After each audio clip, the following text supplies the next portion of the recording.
Il y avait un rassemblement citoyen où on allait prendre l'information, discuter sur le projet d'agrandissement du site de boue usée de l'usine Vaudreuil qui est menacé de fermeture.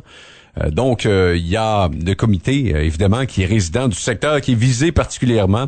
Le comité des citoyens pour un Vaudreuil durable qui a déposé son mémoire hier, que j'ai eu l'occasion de lire pour l'occasion. Il y avait également des employés de l'usine de Rio Tinto Alcan, l'usine Vaudreuil. Les membres du syndicat étaient présents. Et on en a profité pour... je dirais pas laver notre linge sale en famille parce que ça s'est fait de façon, je pense, très cordiale, mais ça vaut la peine d'écouter les arguments de tout le monde dans ce dossier-là. Lana Penneau, qui est la porte-parole des citoyens pour un Vaudreuil durable, est en studio ce matin. Madame Penneau, bon matin. Bon matin, merci de m'inviter. Comment ça s'est déroulé pour vous hier? Bien, très bien. Je trouve qu'on a eu des échanges, du dialogue ouvert, constructif, positif. On a entendu les inquiétudes, non pas juste des citoyens et des usagers, mais des travailleurs aussi, qui sont tous fondés. Alors, c'est une très belle soirée. Je suis très satisfaite et j'espère que il y avait pas beaucoup d'élus et de conseillers municipaux, mais les quelques-uns qui étaient présents et le président de la commission d'urbanisme, Monsieur Peterson, ont à prendre des décisions maintenant. Mm-hmm. Alors, j'ai eu l'occasion, donc, comme bien du monde, de lire le mémoire ce matin. Vous déposez des inquiétudes qui sont, somme toute, normales pour des gens qui devront, en théorie, vivre à côté d'un site industriel. Mm-hmm. Surtout que le quartier panoramique est un quartier qui, généralement, est un quartier qui était plus proche de la nature qu'autre chose. Maintenant, on cherche une solution. Et la solution, ce sera quoi? Parce que, là, de ce que je comprends, vos inquiétudes sont normales. Mais en même temps, de ce que j'entends de la compagnie, c'est qu'il n'y aura pas d'autre alternative qui sera choisie. C'est à prendre ou à laisser. On fait quoi dans ce temps-là?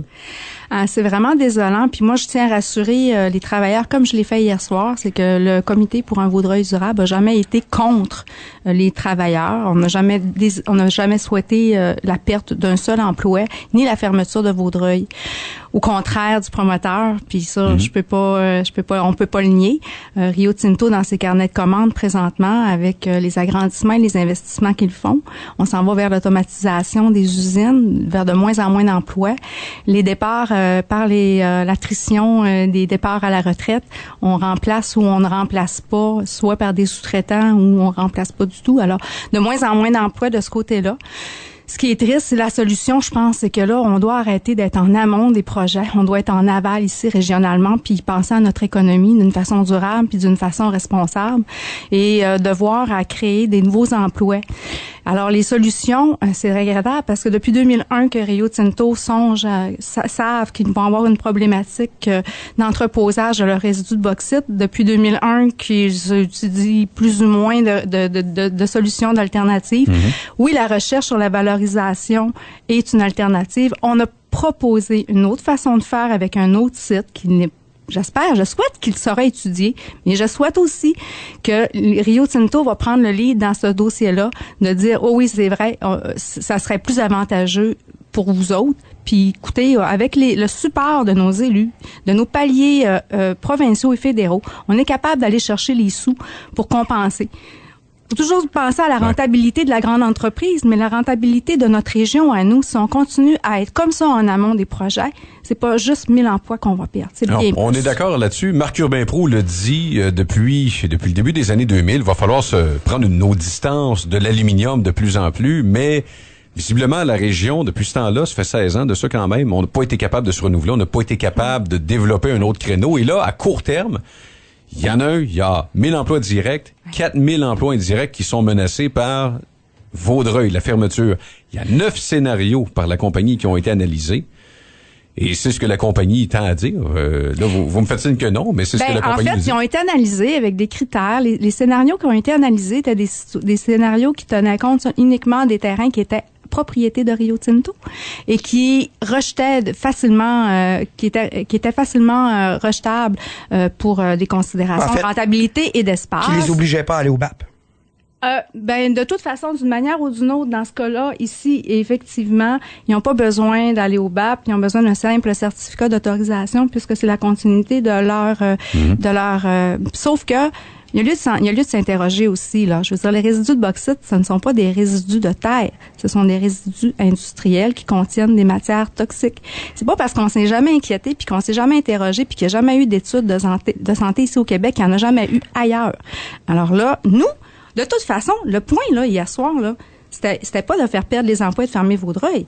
C'est-à-dire, en attendant qu'on ait les études que Rio Tinto a commandées puis qui sont même pas commencées, les études de santé, entre autres, qui vont être disponibles seulement qu'au mois de juin, c'est quoi l'urgence de la ville de présenter de procéder au changement de zonage? Et nous, on a déposé un avis juridique qui demande à la ville de surseoir à cette modification-là, d'attendre d'avoir les études d'impact sur l'agrandissement et sur la santé publique. Et nos procureurs nous disent qu'on a raison de s'inquiéter à la lecture des données qu'ils ont. Alors, admettons que les études d'impact et de santé sont positives, puis que ça donne raison à la compagnie. Qu'est-ce qu'on fait à ce moment-là? Bien, on va continuer à travailler avec eux comme on le fait présentement. Je suis une des 6 représentantes du comité citoyen Vaudreuil durable sur le groupe de travail mixte mis en place par Rio Tinto pour bonifier ce projet-là, puis pour avoir justement un œil aguerri pour représenter autant les citoyens que les travailleurs. D'ailleurs, il y a 2 travailleurs sur ce groupe-là que le CVD a demandé qu'ils soient présents parce que compte tenu qu'on dit que les emplois sont si importants. Alors nous, on va continuer à travailler pour avoir justement une bonification de ce projet-là pour diminuer les impacts tant pour la santé et l'environnement que pour les citoyens, les résidents, que les usagers et les travailleurs. Ouais. Si on avait à la conclusion, éventuellement, si la compagnie vous dit, gars, c'est à prendre ou à laisser, nous, on n'ira pas ailleurs, c'est ce site-là, point final. Vous faites quoi à ce moment-là? Ben moi, je m'interroge parce que là, nos élus font passer. Si ça se fait comme ça, si on se fait imposer comme ça, de façon unilatérale, alors qu'on nous demande un partenariat renouvelé, c'est comme ça qu'on nous parle, puis qu'on parle à nos élus. Mais moi, je trouve pas que c'est un partenariat renouvelé. Ouais. Sauf que le pouvoir de négociation dans le cadre de cette usine-là, c'est toujours une question de contexte. Tu sais, quelque chose peut valoir quelque chose dans un contexte précis puis valoir moins dans un autre contexte. Et actuellement, le contexte fait en sorte que l'usine Vaudreuil étant une anomalie qui est sur un bureau à Londres où le boss se dit ça serait bien plus rentable de la fermer puis de déménager tout ça en Afrique puis de s'approvisionner en alumine plutôt qu'en bauxite. Ben je vous dis qu'ils ne feront pas. Ils ne le feront pas à court terme parce que monsieur Jacques a annoncé qu'il désirait faire de l'alumine de spécialité, de l'aluminium de spécialité pour des produits finis à haute valeur ajoutée. Ils ont besoin de Vaudreuil, ils ont besoin de nos tarifs hydroélectriques avantageux pour produire une alumine verte et une aluminium de qualité qui est reconnu à Vaudreuil. Ouais, par contre, dans les carnets, dans ce projet-là, qui est en 2 phases, en 2047, là, dans le projet, là, on nous l'a très bien expliqué, c'est la fermeture de Vaudreuil. Absolument. Alors là, les emplois, là, il n'aura plus. Mais dans les années 80 aussi, c'était la fermeture de Vaudreuil. Ouais, on a réussi à le prolonger à quelques reprises. Il y a 2 usines présentement ailleurs dans le monde, comme Vaudreuil, qui sont construites par Rio Tinto, des usines modernes. Alors peut-être que dans les carnets de commandes de Rio Tinto, il est possible éventuellement d'avoir un Vaudreuil moderne ici aussi, mais serait peut-être moins centré au cœur de la ville, autour des citoyens. Parce que j'ai trouvé quand même que la ville avait été... et le maire, Jean Tremblay, s'est ouvert sur nos ondes. Il a dit, moi, je suis prêt à dédommager ces citoyens-là puis complètement, je suis d'accord avec vous, là, si j'étais dans votre quartier, ça ferait pas mon affaire. Quand tu achètes une maison, tu t'es inquiet de la valeur marchande parce que c'est un investissement qui est majeur. Mais le maire a dit, moi, s'ils perdent la valeur, les maisons, je vais compenser. On va faire évaluer tout ça. Et je suis prêt à leur faire des chèques. Vous répondez quoi à ça? Moi, c'est pas une question. Ben oui, c'est une question importante pour plusieurs résidents. Mm-hmm. Moi, je m'interroge sur la façon de faire de la ville présentement. Parce que il y a. La ville protège les jobs. Moi, je pense que c'est surtout ça. Non, mais c'est parce que la ville prend une décision en absence d'information. Puis l'urgence, il n'y a pas d'urgence. Ils l'ont dit, ils n'ont pas besoin de ce terrain-là avant possiblement 2026. Alors, 2026, c'est dans 10 ans. Un projet comme celui-là, en fait, c'est la mise en opération en 2026. Ça se prépare. Et donc, il faut... On peut attendre le mois de juin? Il faut préparer le terrain, on n'aura pas le choix. On peut attendre le mois de juin, on peut attendre les études d'impact? Fort probablement. Sauf que ce que la ville envoie comme signal, c'est tout de suite à Londres en disant, regardez, si c'est vraiment la seule solution, nous, on vous mettra pas de bâton dans les roues. Maintenant, faites votre processus avec les citoyens pour faire accepter le projet, mais c'est pas avec nous que vous aurez des problèmes. Non, la ville envoie le signal à ses citoyens et à ses résidents qu'elle ne les protégera pas, qu'elle ne prendra pas une décision éclairée en toute connaissance de cause pour protéger la santé et l'environnement de sa ville, qu'elle aurait très bien pu répondre à Rio Tinto que si les études d'impact sont favorables, puis et elle aurait pu aussi demander, la ville pourrait très bien, ça serait justifié ici dans le cas parce que c'est vraiment un projet d'envergure dans le temps et dans l'espace. La ville pourrait demander un BAP au ministre Hurtel elle-même. Ouais, mais ça, une audience du BAP, le problème, vous savez comme moi, que là, c'est tous les environnementalistes de l'ensemble du Québec qui vont s'opposer à ce projet-là sans même le connaître. On va se fier sur des études à gauche et à droite et on va aller présenter des mémoires et éventuellement, le gouvernement va se retrouver devant un problème, c'est-à-dire que là, la presse montréalaise va être contre, évidemment, ce projet d'agrandissement-là et ça va menacer 4000 jobs. Et moi, la question que j'ai, c'est qu'est-ce qu'on fait de la valeur des résidences de l'ensemble des citoyens de Saguenay si Vaudreuil ferme? Parce que là, c'est pas juste vos maisons qui vont baisser, c'est les nôtres aussi. Mais elle va fermer éventuellement. Il y a personne qui est capable de nous le prédire présentement. Sauf qu'en 2047, ça nous donne, je pense, un laps de temps plus grand pour se retourner et réussir. Moi, je les ai demandé, est-ce que Vaudreuil va vraiment perdurer jusqu'en 2047? Il y a personne qui peut nous le garantir. Ça peut fermer dans 5 ans, dans 10 ans, dans 15 ans. Ouais, mais là, on peut dire ça de l'ensemble des industries, là. Effectivement,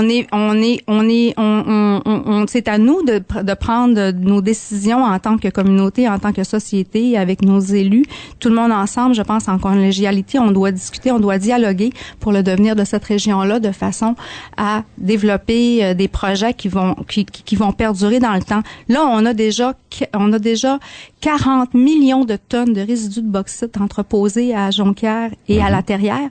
On propose d'en ajouter 30. 70 millions de résidus de bauxite. Il n'y a plus jamais un arbre, plus jamais rien qui peut être là. On peut plus construire aucune usine, plus rien là-dessus, là. C'est fini, c'est terminé.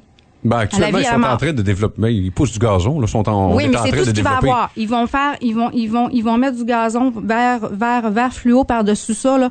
Puis il y a plus jamais rien qui peut aller là-dessus. Informez-vous. Parce que ce qu'ils veulent faire du nouveau site, en fait, c'est justement un centre de valorisation. On veut développer une technologie qu'on pourra exporter ailleurs dans le monde. On n'est pas sûr, on n'a pas eu de garantie en ce sens-là. Nous, on le souhaite. On le souhaite, effectivement, parce que c'est un problème, c'est une problématique mondiale. Il y a eu un colloque à Neuven, en Europe, en octobre dernier, qui réunissait tous les chercheurs et les grandes entreprises. C'est une problématique mondiale, les résidus de bauxite. La Chine valorise 10% de ces résidus de bauxite. Je crois qu'on n'a pas de, non, c'est pas beaucoup. On n'exige même pas d'avoir un minimum de pourcentage de valorisation. Ouais, le site de La Terrière est fermé depuis 89. Il n'y a aucune obligation présentement. Je pense quand même au cœur du problème pour beaucoup de citoyens qui vont être alentour de cette zone-là précise. Si jamais la ville, vous arrivez avec une offre et vous dites, regarde, nous, on va aller de l'avant. On va continuer avec Rio Tinto Alcan. On pense que c'est la seule solution. Mais ceux qui veulent déménager, on rachète vos maisons. Il va falloir que je consulte mes citoyens, mon comité puis mes membres parce qu'à venir à date, on n'est pas là. Nous, on n'est pas là. On n'est pas rendu à être étranglé comme ça avec une solution, avec un fusil sur la tempe. On pense qu'on peut dialoguer. Hier, M. Gagnon, président du syndicat, a ouvert la porte. Puis moi, je lui dis oui, on est prêt à parler. J'ai des gens qui m'ont approché pour faire une étude économique des emplois aussi de Rio Tinto. Qu'est-ce qu'il y en est présentement? Et avec les départs à la retraite en 2022, on a besoin d'éclaircissements, je pense, ici dans la région. On entend des drôles de chiffres de 2, 3, 4 000, 5 000. Il en reste combien actuellement? Il va en rester combien en 2002? Le chantage à l'emploi, est-ce que c'est comme ça qu'on veut faire encore le développement économique de notre région? Est-ce qu'on voudrait pas justement, comme M. Marc-Urbain-Proulx, développer nous dit de développer des projets créateurs d'emplois, des projets structurants qui vont être issus du milieu? Et non pas qu'ils vont venir comme par magie. Mais M. Proulx est au gouvernement, puis il n'en a pas créé. Fait que, et on a fait un grand sommet économique, puis visiblement, il y a quelque chose qui marche pas dans la région, visiblement. Madame Penneau, merci beaucoup d'être venue exprimer vos inquiétudes sur nos ondes. Merci. Merci. Liana Penneau qui est porte-parole pour le regroupement des citoyens pour un Vaudreuil durable. Il est 7h45.